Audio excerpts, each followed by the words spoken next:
오늘 이시는 다회당을 낳고 오니까, 예, 1장 6절입니다. 예, 1장 6절, 예, 1장 6절 같이 읽겠습니다. 마태복음 1장 6절. 이시는 다회당을 낳았고, 다회당은 우리아의 아내였던 여자에게서 솔로몬을 낳았더라. 이시는 다회당을 낳고, 예, 잠깐 기도합시다. 이대 거룩한 주 하나님 감사합니다. 하나님께서 은혜 주셔서 오늘도 주의 말씀을 참 풍성하게 쏟아부어 주시옵소서. 늘 지하 계시를 주시고 깨닫는 마음을 주십시오. 저희가 믿음이 더 자라나기를 원하옵고 하나님 은혜를 더 많이 받기를 원합니다. 주님께서 내려주시는 복을 충만히 누리도록 해주시옵소서. 이 땅에서 저희가 우리 주 예수로 생애, 또 주 예수님이 누구시고 그분이 행하신 일들, 그분의 말씀들을 모두 배우기를 원하옵고 또 깨닫게 해 주시길 간구하며 모든 말씀을 믿고 또 그 말씀들을 사용할 줄 알기를 원합니다. 전능자 주 하나님 도와주십시오. 저희들은 아무것도 아닙니다. 그러나 주님은 모든 것이 되시오니 아버지 하나님, 저희가 주의 은혜 없이 주의 도움 없이는 정말 먼지와 재와 티끌에 불과합니다. 단 아버지 하나님, 이 말씀 모든 혼들에게 정말 충만한 은혜와 복을 내려주십시오. 하나님 도와주십시오. 감사드립니다. 주의 성기도 합니다. 아멘. 예. 이시는 다회당을 낳았고입니다. 우리는 지금 주 예수 그리스도의 세대의 책이라고 시작되는 신약성경의 첫 부분을 보고 있습니다.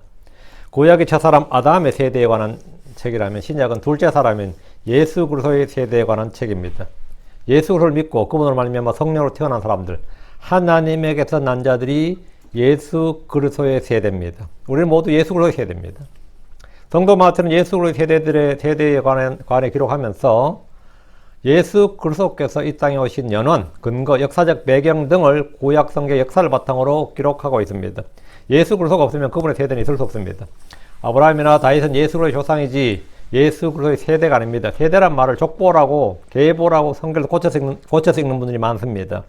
이는 성경의 병개고 진리를 훼손하는 인류의 아무것도 아닙니다. 신약 성경 예수 그리스도의 족보를, 그 계보를 추적하는 기록이 아니라 예수 그리스도로 말미암아 하나님 아들들이 되는 사람들에 관한 기록입니다. 일반적으로 족보는 이전 세대, 과거의 기록입니다. 세대는 이후, 미래의 기록입니다. 예수 그리스도의 세대는 예수 그리스도의 몸에서 태어난 아들들이 아니라 예수 그리스도를 믿음으로 성령에서 태어난 사람들입니다. 예수 그리스도의 세대는 이런 사람들입니다. 첫째, 그리스도 안에 있는 사람들. 그리스도 안에 있는 사람들이 예수 그리스도의 세대입니다. 고린도서 5장 17절에 그런 영 누구든지 그리스도 안에 있으면 그런 새로운 창조물이라 옛적 것들은 지나갔으니 보라 모든 것이 새롭게 되었도다. 여기 그는 새로운 창조물이라, 이렇게 새롭게 창조된 사람, new creature, 새 사람들이 예수 그리스도의 세대다. 둘째, 하나님의 말씀으로 태어난 자들입니다. 하나님의 말씀으로 태어난 자들. 야고보서 1장 18절에 그분께서 자신의 뜻에 따라 진리의 말씀으로 우리를 낳으셨으니 이것은 우리가 자신의 창조물 가운데 첫 열매 종류가 되게 하심이라. 그분께서 자신의 뜻에 따라 진리의 말씀으로 우리를 낳으셨으니 하나님께서 말씀으로 낳으신 자들, 하나님의 말씀으로 태어난 자들, 그분의 세대들입니다. 베드로전서 1장 23절에 너희가 다시 태어난 것은 썩을 시에서 난 것이 아니라 썩지 않을 시에서 난 것이니 살아있고 영원히 가는 하나님 말씀으로 된 것이니라 했습니다. 하나님 말씀으로 태어난 사람들, 그들이 뭐다? 예, 예수 그리스도의 세대입니다. 하나님께서 낳으신 아들들, 하나님께서 낳으신 아들들. 셋째, 성령으로 중생한 사람들입니다. 디도 3장 5절에 그분께서 우리를 구원하시되 우리가 행한 의로운 행위로 하지 아니하시고 오직 자신의 긍휼에 따라 다시 태어남의 시선과 성령님의 새롭게 하심으로 하셨고, 여러분 다시 태어남의 시선과 성령님의 새롭게 하심으로, 성령님의 새롭게 하심으로, 성령에서 난 자들이죠. 성령으로 중생한 사람들. 넷째, 하나님께서 친히 낳으신 자들. 하나님 곧 우리 주 예수로의 아버지를 찬송하려다. 그분께서 자신의 풍성하신 긍휼에 따라 죽은 자들로부터 예수를 부활하게 하심으로 우리를 다시 낳았사. 산 소망에 이르게 하셨으며, 또 요한일서 5장 1절에 누구든 예수님께서 그리스도이심을 믿는 자는 하나님에서 태어났으며 낳으신 그분을 사랑하는 자마다 그분의 난 자도 사랑하느니라. 하나님에서 태어났으며 하나님에서 친히 낳으신 아들, 하나님에서 태어난 아들. 그래서 그리스도 안에 있는 사람들, 하나님의 말씀으로 태어난 자들, 성령으로 중생한 자들, 하나님께서 친히 낳으신 자들, 이들이 예수 그리스도의 세대입니다. 예수의 세대다. 우리는 모두 예수 그리스도의 세대입니다. 우리 모두 성경이 미리 말한 창조될 백성, 다가올 세대에 해당하는 사람들입니다. 아브라함, 이삭, 야곱, 유다, 베레스, 헤스론, 아람, 아미나답, 나손, 살몬, 보아스, 오벳, 이세, 다윗으로 이어지는 가계도는 하나님께서 약속하신 아브라함의 씨가 어떤 경로를 통해서 성취되었는가를 보여주는 겁니다. 그걸 보여주는 거예요. 역사적 배경이란 말이죠. 아브라함의 몸에서 나올 한 씨이신 예수 그리스도는 아브라함이 아닌 다른 누군가의 씨가 될 수 없습니다. 혈통이 문제가 아니라 주 예수님의 약속, 말씀이 중요합니다. 그 말씀에 따라 이렇게 되어야 된다는 겁니다. 그렇지 않으면 그 말씀이 깨어지기 때문에 안 되는 겁니다. 약속의 말씀은 바뀌거나 깨어질 수가 없습니다. 당연히 무효가 되거나 취소될 수도 없습니다. 하나님의 약속의 말씀은 말이에요. 반드시 성취가 되어야 된다. 그 성취되기 위해서 그 어떻게 성취되었는가를 지금 보여주는 겁니다. 마태복음 1장 바로 그 사실, 그 역사적 사실을 보여주는 거예요. 히브리 2장 16절에 진실로 그분께서는 자기 위에 천사들의 본성을 취하지 않으시고 자기 위에 아브라함의 씨를 취하셨도다. 그 주님께서 자기 위에 아브라함의 씨를 취하셨다. 그 아브라함의 씨를 취하셨다면 아브라함의 씨로 이 땅에 오셨다 이 말이에요. 여자의 씨를 취하셨다면 여자의 씨로 이 땅에 오셨다. 다윗의 씨를 취하셨다면 다윗의 씨로 이 땅에 오셨다. 왜 그렇게 오셔야 되느냐? 뭐 요셉의 씨나 아니면 다른 누구는 안 되느냐? 예. 하나님께서 불가능한 일 없어요. 하나님 꼭 마리아가 아니라도 어떤 다른 여자를 통해서 얼마든지 처녀에서 애를 낳게 할 수 있습니다.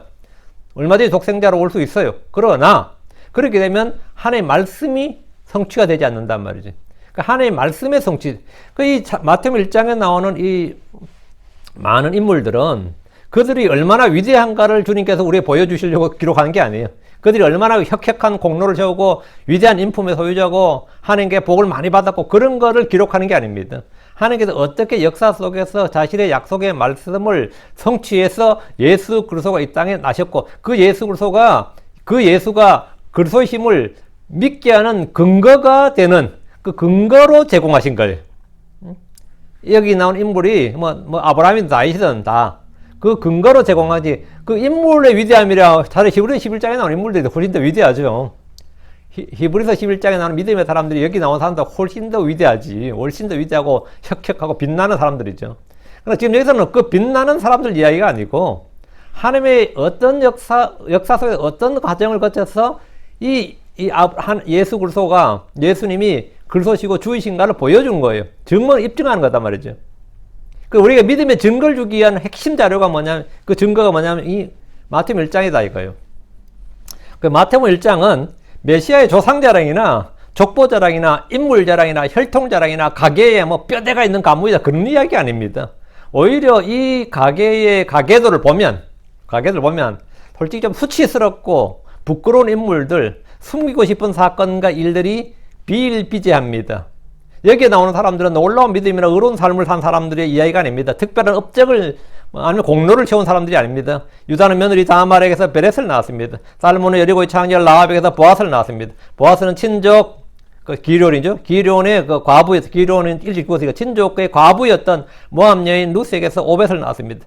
자랑스러운 선조, 자랑스러운 족보, 자랑스러운 혈통, 자랑스러운 뼈대, 가문 이런 건 하나도 없습니다. 거룩한 혈통이니 경건한 혈통이니 경건하게 뭐가 경건해요? 경건과는 아무 거룩한 혈통이니 뼈대 있는 가문이 이런 말은 세상상에 전혀 없습니다. 아브라함이 주신 하나님의 약속은 경건한 사람들의 의롭고 거룩한 행위를 통해 보존된 것이 아니라 죄인들의 온갖 죄와 불법과 악행과 연약함과 비겁함 그런 사람들을 통해서 그 비천함 속에서 보존되고 성취되었습니다. 주님은 연약한 자들을 사용하셔서 일하시는데 거기에서 주님의 권능과 섭리 그 손길이 드러나는 거지. 잘난 사람들 통해서 힘 있는 사람 통해서 하는 거야 아무것도 아니죠. 그냥 알아서 할 거죠. 그러니까 하나님께서 돕지 않으시면 하나님께서 보호하지 않으시면 이건 될 수가 없는 사람들 그런 사람들을 통해서 일하시는 거예요. 그러니까 하나님 약속 말씀은 사람의 도움과 노력으로 그 사람의 인격이나 사람의 힘으로 돈으로 이루어지는 것이 아니라 오직 주님의 뜻과 일하심으로서만 이루어진다는 것을 생생하게 보여주는 그 인물들이 좀 쫙 기록되어 있는 거예요. 자, 본문을 보겠습니다. 5절입니다. 살몬은 라합에게서 보아스를 낳았고 보아스는 루스에게서 오벳을 낳고 오벳은 이새를 낳았고 그래서 살몬은 보아스를 낳았다 하지 않고 라합에게서 보아스를 낳았다고 합니다.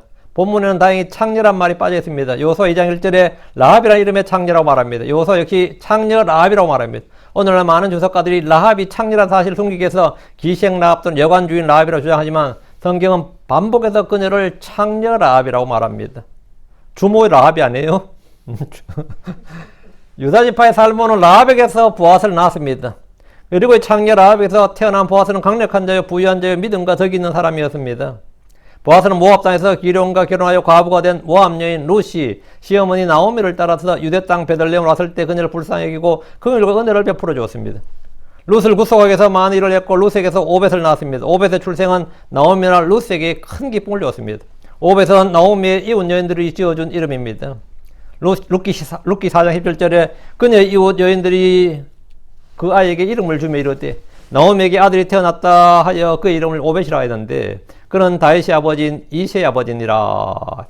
오벳은 할머니가 여리고 창녀였고 어머니는 일찍 과부가 된 모압 여자였던 거로 어떤 면에서는 외모를 자랑할 수 있는 것이 전혀 없었습니다. 다행히 유대는 조선시대처럼 유교 문화가 지배하는 사회가 아니었습니다. 한국 사회처럼 혈통과 적통을 따지는 사회라면 오벳은 매우 불우한 유소년기를 보냈을 가능성이 높은 처지였습니다. 한국 영화나 한국 드라마 핵심이 뭐죠? 단골 소재가 뭐야? 출생의 비밀입니다. 너무 출생의 비밀이에요. 보아스나 오벳은 모계 쪽이 너무나 밑바닥이었습니다. 디모데는 어머니와 할머니를 통해서 할머니를 통해서 어릴 때부터 성경을 알았고 믿음을 가졌습니다. 오벳의 어머니와 할머니는 유대인 사회에서 이방인이나 다름없는 천한 출생일지 몰라도 그들의 믿음은 탁월했습니다. 하나님은 사람의 외모를 취하지 않습니다. 외모를 존중하지 않습니다. 오벳은 유대에서 정상적인 결혼을 해서 정상적으로 자녀를 낳았는데 그 아들이 바로 다윗의 아버지인 이새입니다. 오벳은 아들을 거쳐 자신의 손자 다윗 때에 이스라엘 최고의 명문가로 우뚝 솟았습니다. 통치자의 가문이 된 겁니다. 유다 가문 중에서 통치자의 가문. 이새는 다윗의 아버지로 그 이름이 성경 전체에서 유명합니다. 이스라엘 사람들은 다윗을 부를 때 이새의 아들 다윗이라고 부르습니다. 다윗이라는 실명을 부르지 않을 때는 그냥 이새의 아들 이랬습니다. 이새의 아들이 많아요. 근데 이새의 아들 하면 그건 다윗이에요. 주님은 예언자 사무엘을 이새지로 보내서 그의 아들들 중에서 한 명에게 기름을 붓게 하셨습니다. 이새는 8명의 아들이 있었고 다윗은 이새의 막내였습니다. 다윗은 이새에게서 그다지 귀하게 여김받거나 사랑받는 아들이 아니었습니다. 아들 8 있으면 다 치이는 거예요. 그건 막내야 치지도 않는 거죠. 그러나 하나님은 그를 존중하셨고 그를 선택하셨습니다. 사도행 13장 22절에 내가 이새의 아들 다윗을 찾아내었는데 그는 내 마음에 맞는 사람이라 그가 내 뜻을 다 성취하리라. 그가 내 뜻을 다 성취하리라. 하고 말씀하셨습니다. 6절입니다. 6절. 그리고 이새는 다윗 왕을 낳았고 다윗 왕은 우리 안에 있던 여자에게서 솔로몬을 낳았더라. 이새는 다윗 왕을 낳았습니다. 마태복음 1장에 나오는 유일한 왕입니다. 다윗 이후로 유다에는 수많은 왕들이 있었지만 왕이란 칭호가 이름과 함께 기록된 사람은 다윗 왕이 유일합니다. 성경은 이새는 다윗 왕을 낳았고 다윗을 낳았고 이렇게 말하지 않고 이새는 다윗 왕을 낳았고 이랬죠. 그 뒤에 솔로몬 왕을 낳고 이러지 않잖아요.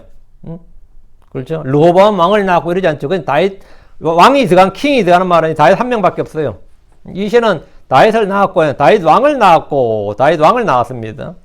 하나님께서 아브라함에게 왕들이 내게서 나오려고 하신 그 왕들의 첫 번째가 다윗 왕입니다. 이전에 베냐민 지파에 사울 왕이 있었지만 주님은 그를 폐하시고 이새의 아들 다윗에게 왕국을 주었습니다. 이사야 11장 1절 10절. 이사야 11장으로 가시죠. 1절 10절 두 구절 보죠. 이사야 11장 1절 10절. 그날에 이사야 11장 1절 이새의 줄기에서 한 막대기가 나며 그의 뿌리에서 한 가지가 자랄 것이요. 이새의 줄기에서 한 막대기가 나며 할 때 이 막대기가 뭐냐면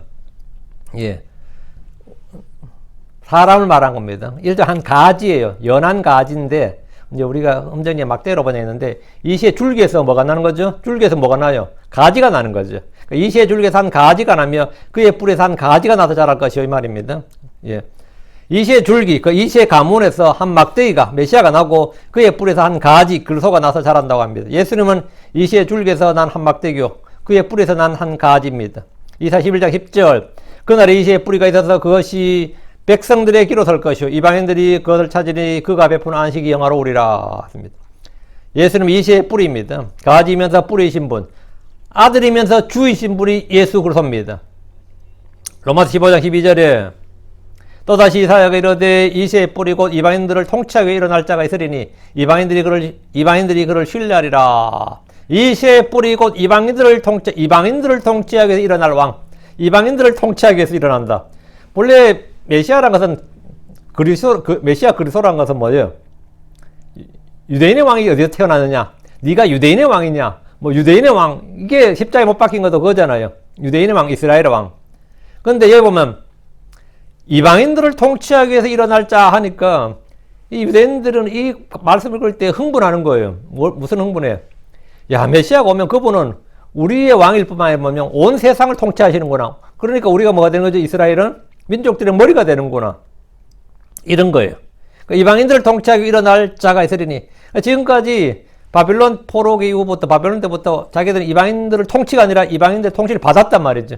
근데 이제는 이방인들을 통치하는 왕이 우리에게 나온다는 거. 그게 뭐냐면 하늘의 왕국에 간 거죠. 천년 왕국에 가는 거라고. 그 이시의 뿌리, 그 이시의 뿌리가 누구냐가 문제지. 이방인들 통치하기 일어날 자가 있으리니, 오케이. 근데 침례자 요한이 회개하라 하늘의 왕국이 가까이 있느니라 이랬단 말이에요. 우리는 이제 회개하라 하늘의 왕국이 가까이 왔느니라 이랬는데, 하늘의 왕국이 가까이 있느니라. 하늘의 왕국이 가까이 있다는 말은 뭐죠? 왕이 가까이 있단 말이에요. 왕이 있다. 그 왕이 가까이 있으면, 왕이 왕자에 앉으면 왕국이 되는 거죠. 근데 이새는 다윗 왕을 낳았다고요? 예수 그리스도는 다윗의 아들이면서 다윗의 뿌리입니다. 다윗의 주의 신분이라고. 그 계시록 5장 5절 뒤로 가서 계시록 5장 5절. 요한계시록 5장 5절. 장로들 중에 한 사람이 내게 이르되 울지 말라 보라 유다 지파의 사자 곧 다윗의 뿌리가 이기셨으므로 그 책을 펴며 그 책 7봉인을 떼시리라. 보면 다윗의 뿌리 유다 지파의 사자 라이언입니다. 사자 메신저가 아니고 유다 지파의 사자 곧 다윗의 뿌리가 이기셨으므로 다윗의 뿌리 여기 언더라인 다윗의 뿌리다. 다음 계시록 20장 16절 우리는 뭐 다윗의 가지 다윗의 자손 다윗의 아들 다윗의 씨 이런 말을 들었잖아요. 계속. 근데 여기는 다윗의 뿌리라고 그랬죠. 자, 계시록 20장 16절. 나 예수는 내 천사를 보내어 교회들한테 이것들을 너에게 증언하게 하였노라. 나는 다윗의 뭐다? 나는 다윗의 뿌리요. 다음에 후손이요. offspring입니다. 후손이요. 자손이요. 빛나는 새벽별이라. 아브라함의 씨 다윗의 뿌리가 바로 예수 그리스도입니다. 예수님은 이분에 대해서 명쾌하게 설명하셨습니다. 어디에? 누가복음으로 합니다. 20장 41절 44절. 누가복음 20장 41절 44절. 주님께서 친히 그걸 말씀하셨어요. 우리는 다른 주석이나 해석을 필요치 않습니다. 그분께서 그들에게 이르시되 어찌 그들은 그리스도가 다윗의 자손이라고 말하느냐 다윗의 아들이라고 말하느냐. 시편에서 다윗이 스스로 이르되 주께서 내 주께 말씀하시기를 내가 내 원수를 내 발밭으로 삼을 때까지 너는 내 오른편에 앉아 있으라 하셨도다 하느니라. 그러므로 다윗이 그를 주라 부르니 어찌 그가 그의 아들이 되겠느냐. 어찌 그가 그의 아들이 되겠느냐. 어찌 그가 그의 자손이 되겠느냐. 그리스도가 다윗의 아들이면 다윗의 씨고 다윗의 후손이고 다윗의 자손이라면 왜 다윗은 그를 주라 불렀습니까? 다윗이 그를 주라 불렀다면 어떻게 그가 그의 자손 아들이 될 수 있겠냐 이 말입니다. 이것이 주님의 질문입니다. 당대 율법사들이나 서기관들과 바리새인들 제사장들은 성육신의 진리를 몰랐기 때문에 그들은 생각했던 메시아는 다윗의 아들, 오케이. 다윗의 가문에서 다윗 혈통에서 모세 같은 지도자가 하나 태어난다고 생각한 거예요. 그냥 그 사람은 신이 아니고 그냥 어디까지나 사람이야.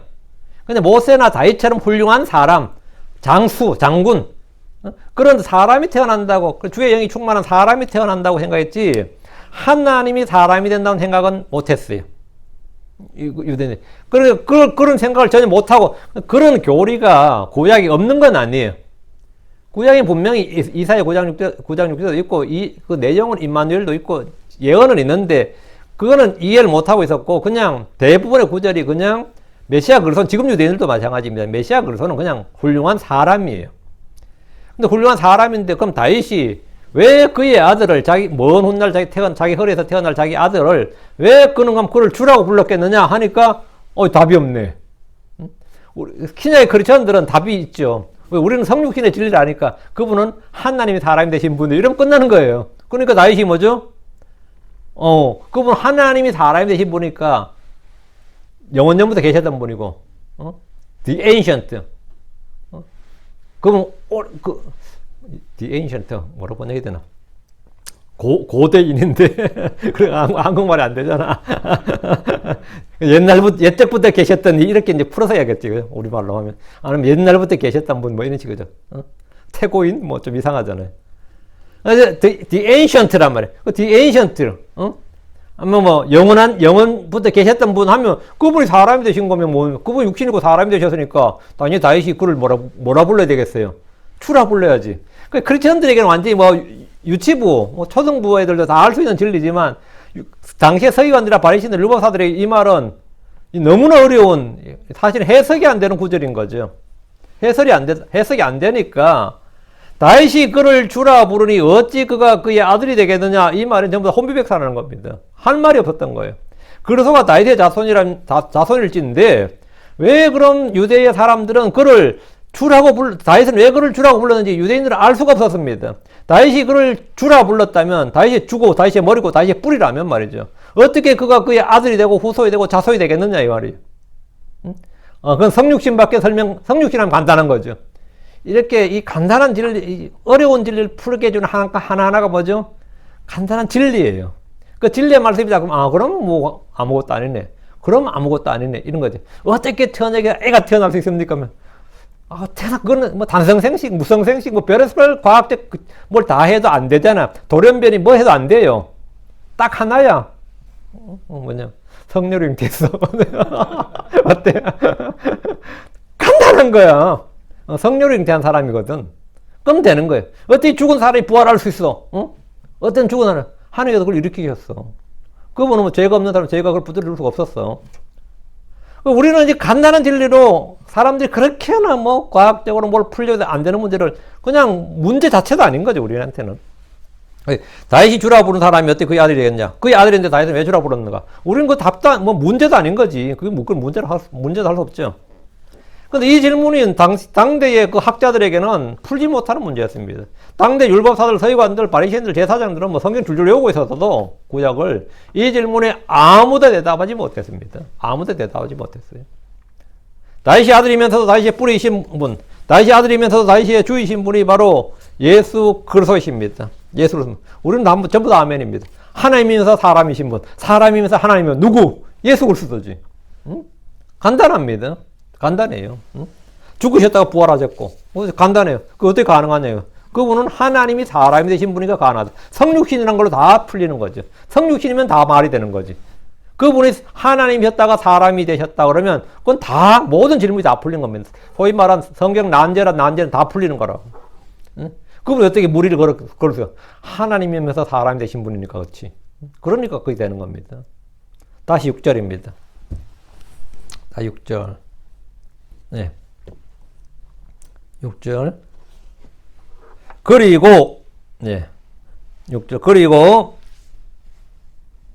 이새가 다윗 왕을 낳았고, 다윗 왕을 낳았다 그랬죠. 다윗 왕은 솔로몬을 낳았고. 근데 그 뒤에, 예. 우리아의 아내 였던 여자에게서 솔로몬을 낳았더라. 그리고 다윗 왕은 우리아의 아내 였던 여자에게서 솔로몬을 낳았더라. 이새는 다윗 왕을 낳았고 다윗 왕은 우리아의 아내였던 여자에게서 솔로몬을 낳았습니다. 다윗 왕은 왕위를 물려받은 것이 아닙니다. 군대 힘으로 왕을 차지한 것도 아닙니다. 백성들의 추대로 왕이 된 것도 아닙니다. 다윗 왕은 사람들이 아닌 하나님으로부터 이스라엘의 왕으로 택함받았고 세움받았고 일찍이 사무엘에게 기름 부음을 받았습니다. 하나님께서 사울 왕을 폐하시고 다윗을 택하셨을 뿐 아니라 언약을 지어주셨습니다. 다윗은 40년간 이스라엘을 통치했습니다. 다윗은 사울 왕의 아들이기도 합니다. 사울 왕의 딸 미갈과 결혼했습니다. 사울 왕은 세 아들과 두 딸이 있었는데 둘째 딸 이름이 미갈입니다. 미갈은 다윗을 사랑하자 사울 왕은 블레셋 사람들의 포피 100개를 배우는 조건으로 결혼을 하겠습니다. 참 희한한 결혼 조건이죠. 미갈은 아버지 사울이 다윗을 죽이라는 것을 알고 밤에 창을 통해 몰래 다윗을 도망가도록 도왔습니다. 미갈은 왕에 의해서 갈림 출신 라이스의 아들 발드와 재혼했으나 후에 다윗이 이를 되찾았습니다. 그런데 본문은 다윗이 자신의 아내였던 미갈과 사이에서 아들을 낳지 못했습니다. 그러나 다윗은 아내가 여럿이었던지라 아들들이 많았습니다. 사무엘 3장 2절에서 5절에 보면 헤브론에서 다윗에게 아들들이 태어났는데 그의 맏아들은 예스레엘 여인 아히노함에 난 암논이라. 그의 둘째는 갈멜 사람 나발의 아내 아비갈에 난 길라비요. 셋째는 그술 왕 달메의 딸 마아가의 아들 압살롬이요. 넷째는 하기시 아들 아도니아요. 다섯째는 아비달의 아들 스바다. 여섯째는 다윗의 아내 에글라로 말미암은 이드루엠이더라. 이들은 헤브론에서 다윗이 태어났더라 했습니다. 헤브론에서만 6아들이 있었고 아버지 다윗은 하나였지만 그 아들들 어머니가 모두 다릅니다. 아버지는 하나인데 어머니가 다 달라요. 예. 근데 이제 역대기상 3장 1절에는 둘째 이름이 달라요. 길랍이라는 데 이건 다니엘 이렇게 돼 있죠. 다윗이 처와 첩이 많았던 거로 태어난 아들들, 그 낳은 아들들이 매우 많았어요. 이들 중에서 스스로 왕이 되겠다고 일어선 아들들도 있었어요. 성경은 다윗 왕이 우리아의 아내였던 여자에게서 솔로몬을 낳았더라 이렇게 말합니다. 이 한 줄의 언급은 다윗의 치부를 잘 드러내주는 한마디 말씀입니다. 마태복음 1장에서 여자 이름이 언급되면 뭔가 비정상적인 결혼이나 출생을 언급합니다. 합법적이고 정상적인 아내에게서 날 때는 A가 B를 낳고 이렇게 말하지만 A가 C에게서 B를 낳았고 이렇게 하면 뭔가 비정상적이거나 예외적인 특수한 경우입니다. 다윗은 우리아의 아내에게서 한 아이를 얻었습니다. 간음, 간통이란 불법을 저질렀습니다. 우리아의 아내였던 여인에서 하나를 얻었는데 6절은 다윗뿐 아니라 다윗 왕족 이스라엘 역사에서도 치부로 기록될 만한 일대 사건이었습니다. 왕이 자기의 신실하고 충직한 부하의 아내를 취하고 그 남편을 전쟁터에 최전방에 보내서 죽여버린 후에 그것도 음모로요. 그 여자를 아내로 삼았고 그 여자에서 난 아이를 왕으로 삼았다는 것은 뭐 거의 막장 드라마에서나 나올 법한 이야기입니다. 더구나 악한 왕으로 평가받는 사람이 아니라 하나님 마음에 합한 자, 하나님께서 친히 기름 부으신 자로서 택함 받은 왕, 주의 법을 주야로 묵상하고 즐거워하며 지킨다는 사람이 한 일이기 때문에 충격이 더욱 큽니다. 다윗이 어떤 사람인가 보십시오. 사무엘하 23장 1절에 이제 이것은 다윗의 마지막 말이라 이새의 아들 다윗이 말하노라. 높이 일으켜진 자 야곱의 하나님에게 기름 부음 받은 자 이스라엘의 달콤한 시편 기자가 이르기를 자신을 말할 때 이새의 아들 다윗 이게 출생이 그렇죠. 높이 일으켜진 자 야곱의 하나님에서 기름 부음을 받은 자 이스라엘의 달콤한 시편 기자 이게 다윗이 자기를 소개할 때 네 가지로 소개했어요. 이렇게 하나님의 마음에 합한 자 외에도 이새 아들 높이 일으켜진 자 기름 부음 받은 자 이스라엘의 달콤한 시편 기자 시편이야 다른 기자도 있는데 시편 기자하면 다윗이에요. 그냥 이게 다윗 호칭입니다. 그런 다윗이 많고 많은 아내와 호공을 하여서 낳은 아들이 있음에도 불구하고 부하 장수 우리아의 아내였던 여자에게서 솔로몬을 낳았습니다. 그러니까 이제 우리아의 아내였던 여자애가 헤드빈 여자였죠. 헤드빈 여기 이제 이탈릭으로 있는데 여기에 이제 좀 이 말이 필요하냐면 우리아의 아내에게서 하면 되지. 우리의 아내였던 여자에게서 이런 게 있냐 하는데 이 공정성을 제기하는 드렸는데 사무엘하 3장 3절에 보면 그의 둘째는 갈렙 사람 나발 사람의 아내, 나발의 아내 아비게일에서 난 길라비요. 셋째 그술랑 달메의 딸 미아가의 아들 압살롬이요. 나발의 아내였던 아비가일에게서 뭐 길라비 태어났다 이렇게 안 돼 있고 나발의 아내에게서 이렇게 돼 있거든요. 그러니까 나발의 아내였던 이게 아니고 나발의 아내 아비가일 이렇게 말합니다. 다윗과 아비가일 사이는 죄나 불법이 전혀 없었습니다. 정상적이고 합법적이었습니다. 하지만 다윗과 우리아는 처음부터 정욕과 불법으로 얼룩져 있었습니다. 그리고 이 솔로몬의 형이죠. 그게 다윗과 바세바 사이에는 한 명은 비정상, 한 명은 불법, 한 명은 합법 이래 된 거죠.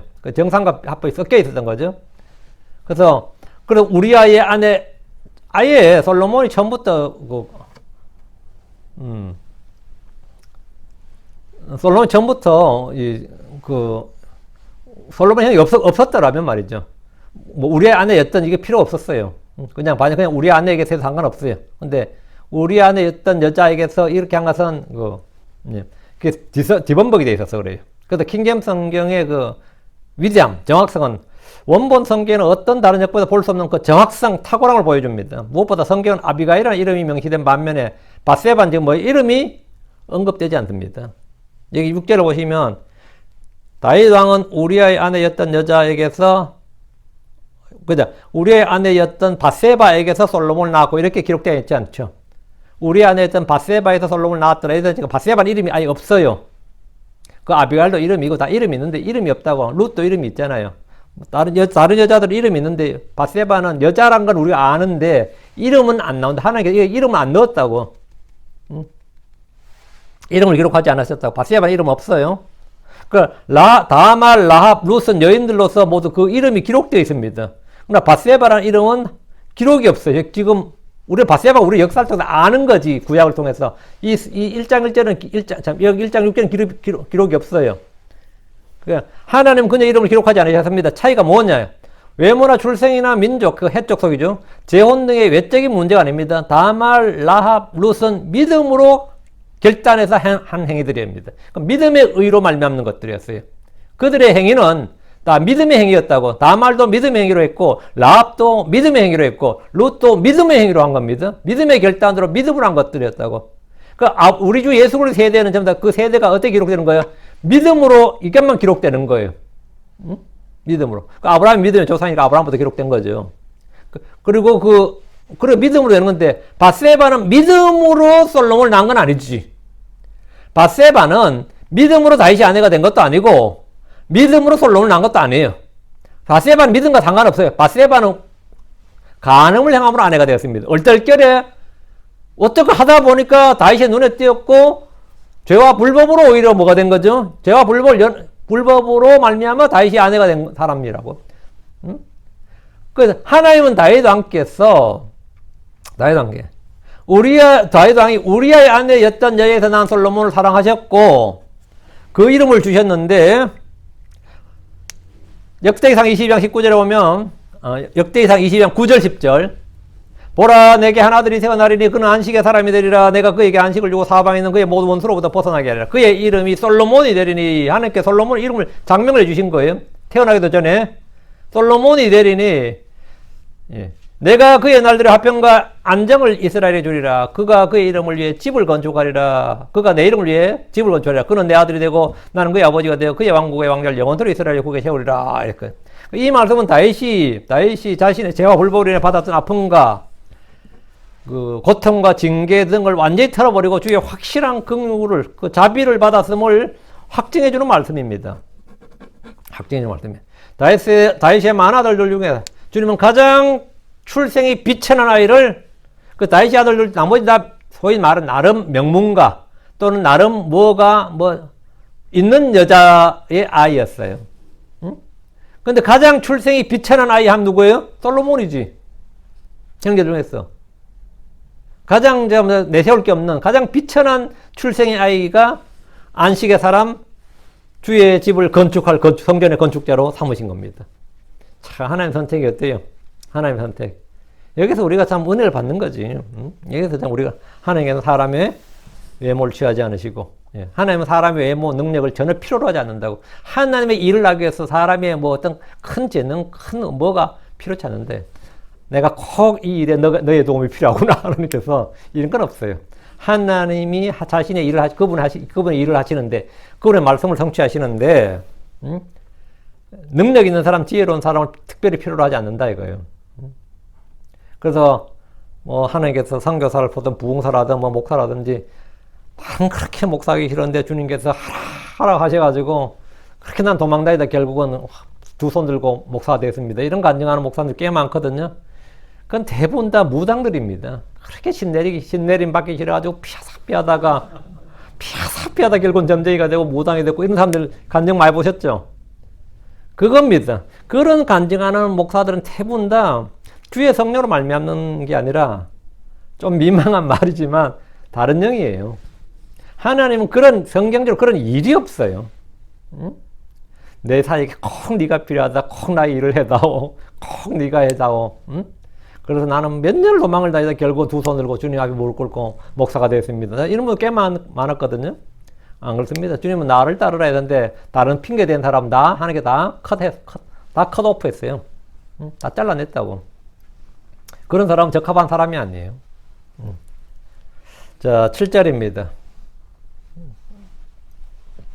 솔로몬은 르호보암을 낳았고, 7절 맞죠? 예. 그리고 솔로몬은 르호보암을 낳았고, 그리고 르호보암은 아비야를 낳았더라. 그리고 아비야는 아사를 낳았더라. 솔로몬은 이스라엘의 가장 위대한 왕인 다윗을 아버지로 둔 유복한 아들이었지만 어머니는 가장 수치스러운 여자 가운데 하나인 밧세바였습니다. 어릴 때 철모로 자라던 솔로몬이 어느 날 아버지가 그의 어머니를 어떻게 만나게 되었고 어떤 일을 해서 자기를 낳았는지 알았을 때 여러분 어떤 생각이 들 것 같아요? 충격 자체지 뭐. 충격 그 자체였을 겁니다. 근데 이 솔로몬이 그 꼴 난 거죠. 아버지 드디어 제가 알게 됐어요. 어머니 드디어 제가 사실을 알게 됐어요. 뭐 이런 거지. 충격 그 자체죠. 실존주의 철학자 중에서 하나님 그 키에르케고르라는 사람이 있습니다. 그분이 마태복음 1장 6절 7절 읽으면서 굉장히 깊이 묵상을 했다 그래요. 상립 앞편 그 사람 글에 나와 이게. 제가 이분 책을 좀 읽었는데 그 아버지가 어릴 때 돈이 좀 있었어요. 그리고 좀 학식이 있고 믿음이 와서 그 사람 네덜란드 사람인가? 집안에 그렇게 학자들이나 유명 성직자들이나 이런 사람을 많이 불러다가 꼭 그때 대화를 많이 나누고 하면서 초청해서만 하면서 꼭 어린 아들을 옆에 끼고 어릴 때부터 그 교육에 노출을 되게 한 거예요. 이 사람이 진짜 똑똑한 사람이었죠. 똑똑한 사람이고 믿음이 있는 철학자, 소위 말하는 그런 사람이었는데 그렇게 아버지도 믿음이 좋고 경건하고 의롭고 사회적 명망 있고 종교심 있고 종교적으로 존경을 받는 그런 아버지를 둔 사람이었어요. 그런 기회를 캐고 어느 날 이 자신의 출생을 딱 보는데 어머니의 죽은 날짜와 뭔가 짝이 맞지 않는 걸 알았습니다. 그 자기 보니까 자기가 엄마 자식이 아니라 가정부 자식이었어요. 그 자기 어머니가 병상에 있을 때 그 자기 아버지와 그 집의 식모 사이에서 낳은 아들이 킬케고로 했어요. 그래서 이제 이 성경을 따가 그거는 솔로몬이 꼭 자신과 같은 걸 느끼지 않았을까? 솔로몬이 그렇게 존경받는 성군 다윗, 믿음의 사람 다윗, 뭐 시편 기자 그러잖아요. 주의 영을 받은 다윗. 그런 다윗 그 아버지에 대한 그 존경심이 있었던 그 어린 시절을 보냈던 솔로몬이 자기가 같지 않았을까? 뭐 자기가 더 했겠죠. 그 솔로몬은 이복 형제들이 득실된 왕국에서 살았습니다. 형제들은 죽고 죽이는 살인과 암투를 벌이고 아버지를 대적하는 반역을 일으켰습니다. 아도니아는 세력을 규합해서 스스로 자신을 왕으로 선언하는 가운데 솔로몬은 가까스로 왕이 되었습니다. 솔로몬은 왕이었지만 7절부터는 왕이란 말이 나오지 않습니다. 예수님은 다윗의 아들이요 씨이긴 하지만 솔로몬의 씨는 아닙니다. 다윗은 솔로몬의 씨, 솔로몬의 자식은 아니라고. 솔로몬은 주의 성전을 건축했습니다. 주님께서 지하 명체를 위해서 솔로몬을 당대의 이집트와 인근 국가는 물론이고 동방에 이르기까지 명성이 자자했습니다. 열왕기상 4장 32절 33절에 그가 3,000개의 잠을 말하였고 1,005변의 노를 지었으며 그가 또 나무에 관하여 말하되 레바논에 있는 백향모로부터 담에 솟아난 무술조 이르기까지 하고 그가 또 짐승과 날짐승과 기어다니는 것과 물고기에 관하여 말하였으므로 이런 지혜의 대왕 솔로몬인데 그런 솔로몬이 말전에는 우상숭배자로 전락했습니다. 아버지 다윗이 육신의 정욕에 따라 가늠과 살인을 저질렀다면 솔로몬은 영적인 문제였습니다. 열왕기상 11장 5절 8절에 보면 이는 솔로몬이 시돈 사람들의 여신 아스다롯을 따르고 암몬족 속에 가증한 신 밀곰을 따랐기 때문이다. 솔로몬이 주의 눈앞에서 악을 향하여 자기 아버지 다윗이 온전히 주를 따른 같이 따르지 않냐고. 그때 모압의 가증한 신 그못을 위하여 예루살렘 앞에 산에 산당을 건축하고 또 암몬 자손의 가증한 신 몰렉을 위해서도 그와 같이 하였으며 그가 또 자기의 모든 이방 아내들을 위해서도 그와 같이 하니 그들이 자기들의 신들에게 분양하며 희생물들을 드렸더라. 이게 이런 꼬라지가 있어요. 주님은 이 일에 관해 미리 말씀하셨고 여러 번 경고하셨지만 솔로몬은 주를 따르지 않았습니다. 회개하지 않았어요. 솔로몬이 내려진 심판이 뭡니까? 왕국의 분열입니다. 솔로몬은 다윗과 같이 자신의 죄를 지적받았지만 다윗과 같이 회개하지는 않았습니다. 솔로몬은 주께 받은 은혜를 배반했습니다. 솔로몬은 다윗의 아들 중에서 가장 비천한 줄세에서 미천한 사람이었습니다. 그러나 하나님은 그를 형제들과 가장 높였고 가장 큰 은혜를 베풀었고 그는 가장 하나님의 복을 받은 사람입니다. 사랑을 받았어요. 하지만 가장 큰 배교를 자행했습니다. 아브라함의 아들은 이삭, 야곱, 요셉까지만 그나마 믿음이 전수되었습니다. 그러나 다윗의 아들은 이대를 잊지 못했습니다. 아버지의 믿음이 이대를 잊지 못했습니다. 다시 7절. 그리고 솔로몬은 로아밤을 낳았더라. 그리고 로아밤은 아비야를 낳았더라. 그리고 아비야는 아사를 낳았더라.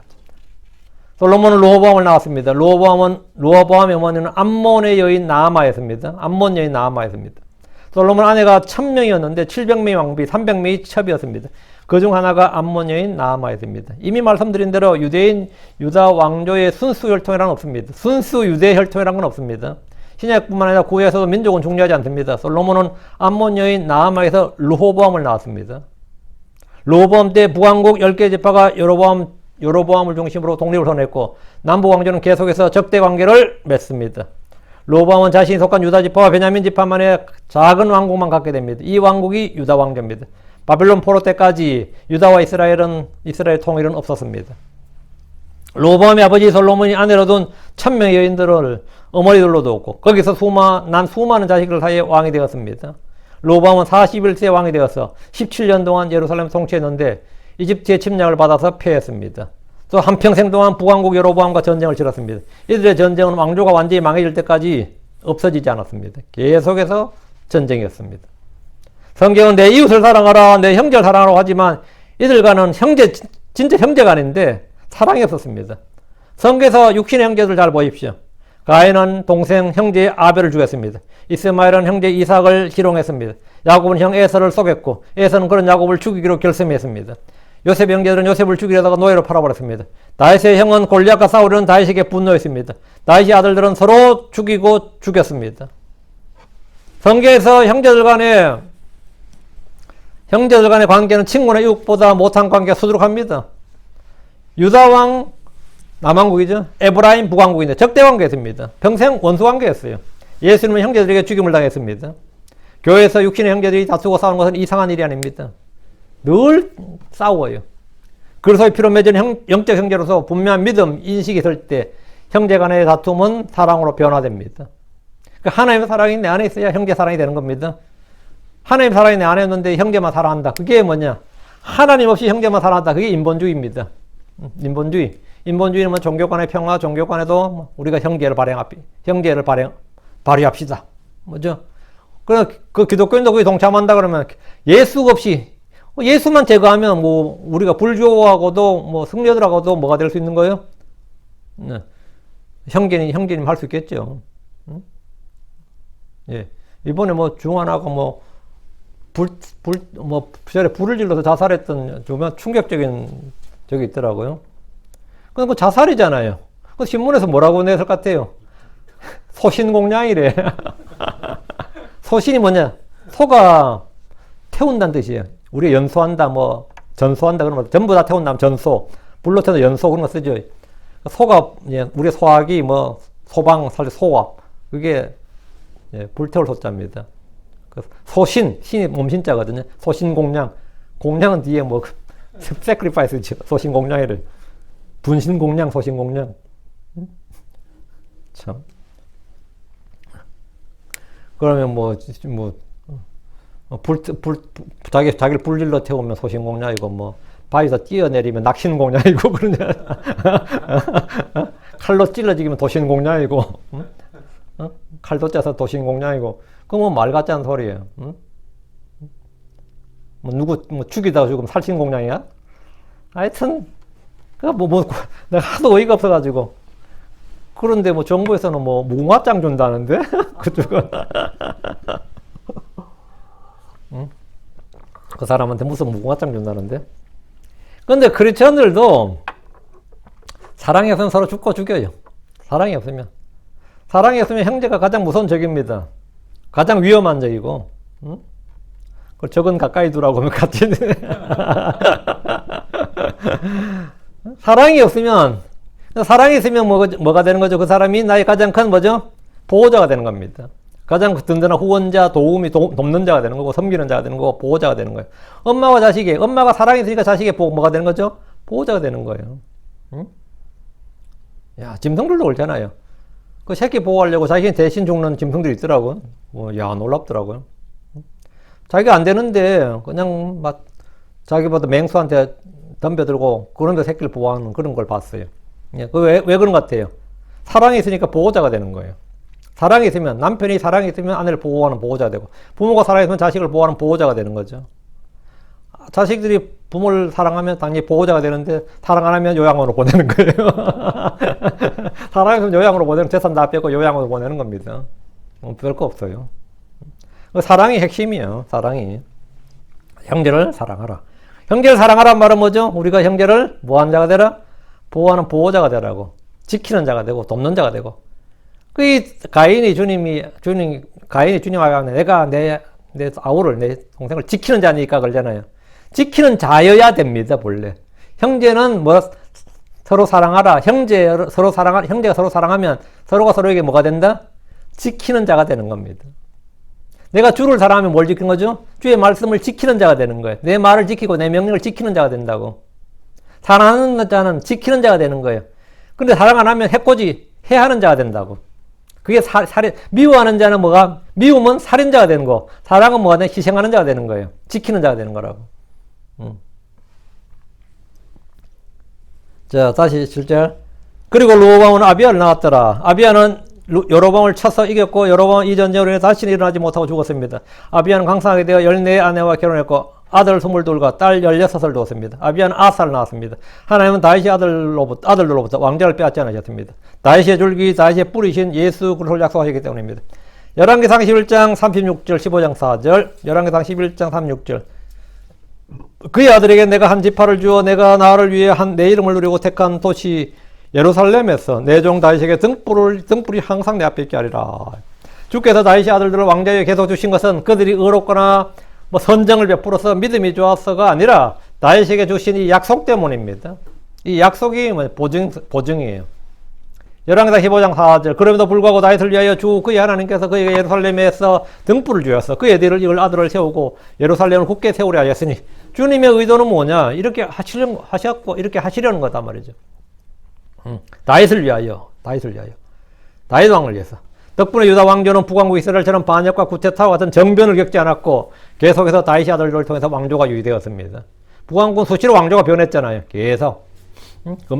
계속 쿠데타가 일어나고 살인, 왕을 죽여버리고 이러겠죠. 그러나 남왕국은 다윗 때부터 끝까지 왕조가 유지가 되었습니다. 주님은 약속의 말씀에 신실하셨습니다. 사람들은 신실하지 않습니다. 주님은 신실하십니다. 다윗의 후손들 중에는 사악한 자들, 배교자들이 등장해서 왕이 올랐던 적도 많이 있습니다. 열왕기하 8장 19절에 그럼에도 주께서 자신의 종 다윗과 그의 자손들에게 항상 등불을 주겠다고 약속하신 대로 다윗으로 인하여 유다를 멸하려 하지 아니하셨더라. 주께서 그들의 죄도 멸하지 않는 이유는 다윗으로 인하여 다윗을 위하여 다윗으로 인하여 이 말씀대로 다윗의 언약 때문입니다. 주님 자신이 지니하신 말씀 약속 때문이에요. 그럼 크리스천들이 죄를 짓고 세상을 사랑하고 믿음을 떠나 배교할 때 어떻게 들어갔습니까? 지옥으로 떨어집니까? 구원이 상실됩니까? 그걸 잃어버리냐고요. 우리에게는 다윗 때문이 아니라 예수 그리스도로 인하여 예수 그리스도를 위하여 예수님으로 인하여 우리는 멸망하지 않습니다. 우리는 망하지 않습니다. 우리는 예수님으로 인하여 망하지 않는다고요. 그래서 예수님으로 인하여 우리는 안전합니다. 그리스도로 인하여 주께서 우리를 사랑하시고 복 주십니다. 그리스도로 인하여 주님께서 우리에게 사랑을 부어주셨다고, 은혜를 베푸셨다고. 죄를 질 때 우리를 징계하시고 바로잡으시지만 결코 우리를 떠나지 않으시고 버리지 않으십니다. 주님 우리를 뭐 하시는 분이다? 지키시는 분입니다. 우리를 보호하시는 분, 지키시는 분이라고. 나를 돕는 분이시고. 이 주님을 알아야 돼요. 이 주님을. 나에게 무슨 선함이나 의로움이나 경건함이나 거룩함이나 나에게 쓸만한 무엇이 있어서가 아니라 나에게 아무것도 없어도 내가 버림받지 않는 이유는 내가 운이 터져서 그런 게 아니에요. 복이 터져서 그런 게 아니라 주 예수님으로 인해서입니다. 주 예수님으로 인해서. 유대인들은 그들의 조상들로 인해 사랑받는 자들입니다. 크리스천들은 주 예수 그리스도로 인해 사랑받는 자들이고 은혜 받은 자들이고 복을 받은 자들이고 하나님께서 보호하시고 지키시고 도우시는 그리고 사랑하시는 자들입니다. 내가 이 정체성을 이 자신의 정체성을 예수 그리스도로 말미암는 나 이걸 딱 마음의 시작에도 채워놔야 돼요. 그럼 여러분은 물론 힘들고 아프고 쓰러지고 넘어질 때 있지만 결코 마음에 허함이 없을 것이고 실망하는 일이 없을 것이고 쓰러져서 망하는 일이 없습니다. 버림받는 일이 없습니다. 친구들 다 떠나고 사람들 내가 다 떠난다 해도 여러분 결코 버림받지 않습니다. 그걸로 인해서 여러분이 물론 아픔은 느끼겠지만 하나님께서 여러분이 다시 일어날 힘을 주시고 마음에 강건함을 주시고 다음에 여러분을 든든하게 세우실 겁니다. 무엇 때문에? 예수 그리스도로 인하여. 예수님으로 인하여. 예수만 있으면 되는 겁니다. 예수님이 나의 모든 것이고 모든 것 가운데 모든 것의 모든 것입니다. 오늘 여기까지. 내일 계속해서 이어서 하겠습니다. 그냥 기도합시다. 위대하고 거룩한 주 하나님 감사합니다. 하나님께서 은혜 주셔서 오늘 주의 말씀 선포했습니다. 선포된 모든 말씀들이 성도들에게 잘 전달되게 하시고 또 말씀들을 잘 받게 해주시옵소서. 정직하고 선한 마음으로 말씀을 받아서 믿음으로 잘 결합하고 마음의 말씀을 쌓아두게 해주시기를 원합니다. 특별히 이 말씀 집중적인 모든 성도를 기억해 주시고 또 이 시간에 시간을 내어서 또 아버지는 이 시간 함께하는 혼들을 기억하고 계시고 또 이 말씀을 듣게 될 모든 혼들을 복 주셔서 하나님의 말씀의 은혜 또 말씀의 복을 충만히 누리게 하시고 우리 주 예수를 알게 해주십시오. 그리고 주님을 신뢰하고 신실하게 주를 따르는 그런 종들 되게 하시고 마음의 모든 참 어려움 또 아버지 하나님 내가 연약함으로 지은 모든 죄와 불법들 또 모든 것들을 주님 사하여 주시고 오히려 이제 주의 충만한 은혜로 또 저희를 채워주십시오. 사랑 아버지 하나님 주의 말씀이 저희 속에서 차고 넘치게 해주시고 주의 성령의 기름 부음이 넘치게 해주십시오. 아버지 좀 도와주십시오. 감사드립니다. 주의 성기도합니다. 아멘.